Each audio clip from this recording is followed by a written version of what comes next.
The amazing broken chord ballad. First of all, what is a broken chord?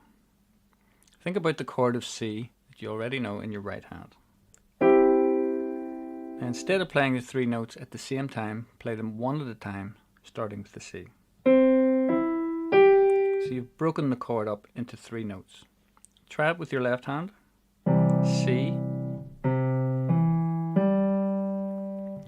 You're going to make a sweeping melody line using broken chords. So first of all, play a single C note 2 octaves to the left of middle C in your left hand. So that's 1 octave, 2 octaves. So you're going to play that C note. Then you're going to play a broken C chord 1 octave up from that note. That's 1 octave up in your right hand. Then you're going to lift your left hand over your right hand and play the next broken C chord another octave up in your left hand. And you're going to bring this hand underneath and finally play a last broken chord 1 octave up again in your right hand. And you're going to keep the sustain pedal down throughout the whole sequence. So right hand sustain pedal on, lower C note,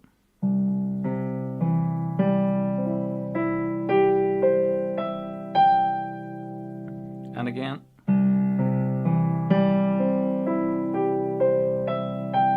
and you get a nice ringing tone.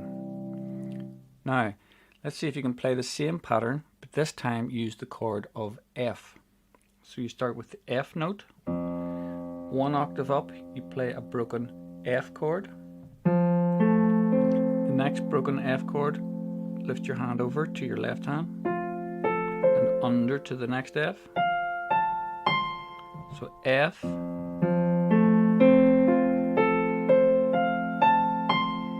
okay, get the idea? Now to play the entire tune, use the pattern on the page with the following chord sequence.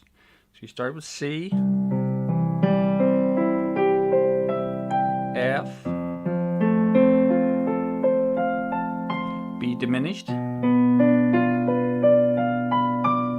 minor, A minor, D minor, G, C, and end on another C. So let's play it all the way through.